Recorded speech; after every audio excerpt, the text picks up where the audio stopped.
Hi friends, welcome to exam Adda 95। Science के कुछ important प्रश्न को देखते हैं। पानी में घुलनशील विटामिन कौन सा है?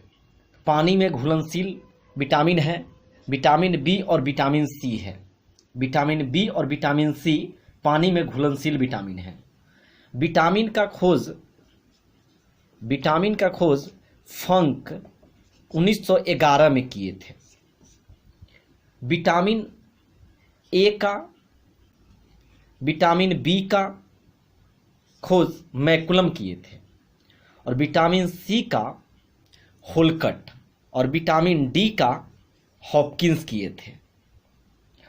पानी में घुलनशील विटामिन है। विटामिन बी और सी पानी में घुल जाता है, यानी पानी में घुलनशील विटामिन है बी और सी। वसा में घुलनशील विटामिन कौन सा है? तो एडका याद कर सकते हैं। एडका यानी vitamin E, vitamin D, vitamin के और विटामिन ए, ये वसा में घुलनशील है। नींबू रस का पीएच मान कितना होता है? तो नींबू रस का पीएच मान 2.2 यानी 2.2 होता है। शराब का पीएच मान कितना होता है? शराब का पीएच मान 2.8 होता है। बैटरी की अवस्था ज्ञात की जाती है। बैटरी की अवस्था ज्ञात की जाती है वोल्ट मीटर द्वारा। रांगा मिश्रण है किसका? सीसा और टीन का।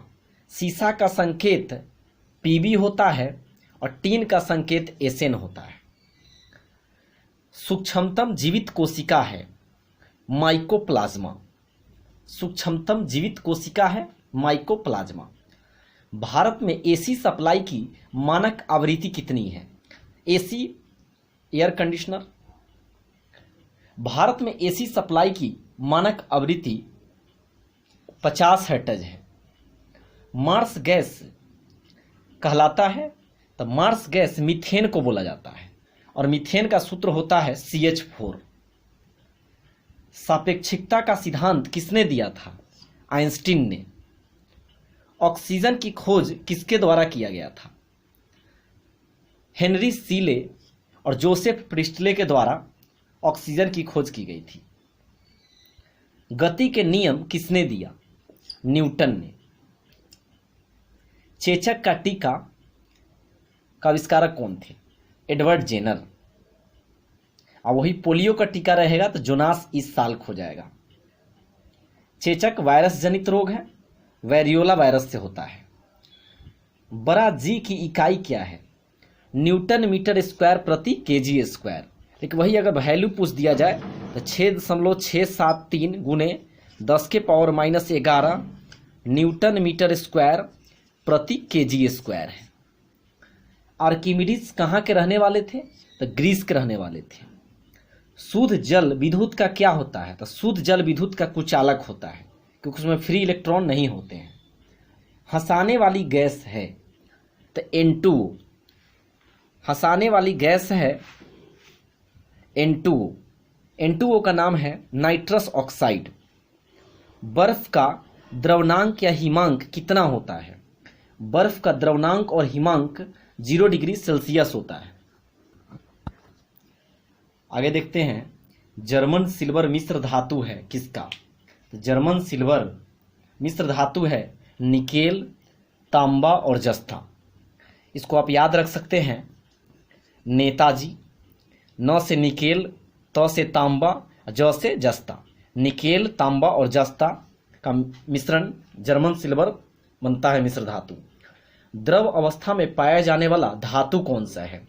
द्रव अवस्था में पाया जाने वाला धातु जब पूछा जाएगा तो पारा होगा और अधातु जब पूछा जाएगा तो ब्रोमीन होगा। आप याद रख सकते हैं, धातु 2 अक्षर का है, पारा भी 2 अक्षर का है। अधातु 3 अक्षर का है और हिंदी में लिखेंगे आप ब्रोमीन को तो ब्रोमीन भी आपका 3 अक्षर का होगा। तो अधातु ब्रोमीन हो जाएगा, पारा धातु हो जाएगा। दूध उदाहरण है किसका? दूध उदाहरण है पायस का। यूरिया में नाइट्रोजन का प्रतिशत कितना होता है? यूरिया में 46% नाइट्रोजन होता है। डायनासोर किस युग के थे? तो डायनासोर मेसोजोइक युग के थे और वह सरीसृप थे। सबसे छोटी ग्रंथि का क्या नाम है? तो पीयूष ग्रंथि है। और सबसे बड़ी ग्रंथि का नाम है त्वचा। जब वही सबसे बड़ी अंग बोल देगा, मानव शरीर में सबसे बड़ी अंग बोल दिया जाएगा तो हो जाएगा त्वचा। यहाँ पे सबसे छोटी ग्रंथि पूछा गया है तो पीयूष ग्रंथि, और सबसे बड़ी ग्रंथि यकृत, और सबसे बड़ी त्वचा, सबसे बड़ी मतलब अंग तो त्वचा। रक्त का तरल भाग क्या कहलाता है? प्लाज्मा। और मानव शरीर में 60% प्लाज्मा होता है।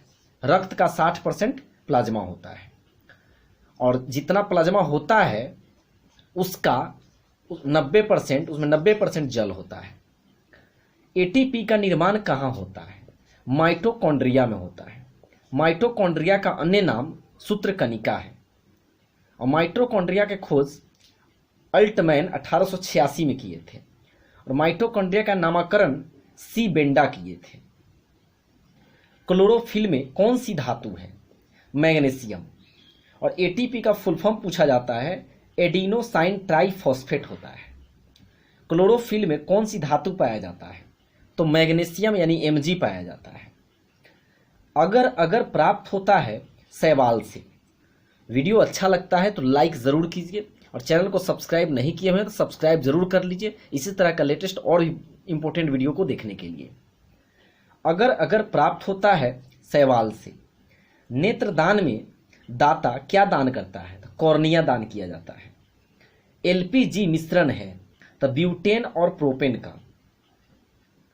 एलपीजी का full form liquefied petroleum gas होता है।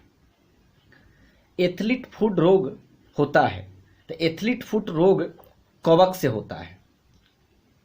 कवक से। किस सेल को संग्राहक सेल के नाम से जाना जाता है? तो द्वितीयक सेल को। द्वितीयक सेल को संग्राहक सेल से के नाम से जाना जाता है। सामान्य नमक का सूत्र क्या है? तो NaCl। और वही नाम पूछ देता तो सोडियम क्लोराइड हो जाता। नेशनल केमिकल लेबोरेटरी, राष्ट्रीय रसायन प्रयोगशाला कहाँ स्थित है? तो महाराष्ट्र के पुणे में है। तो वीडियो अच्छा लगता है तो लाइक कीजिए और शेयर कीजिए। चैनल को सब्सक्राइब नहीं किए हुए तो सब्सक्राइब कर लीजिएगा। Thank you.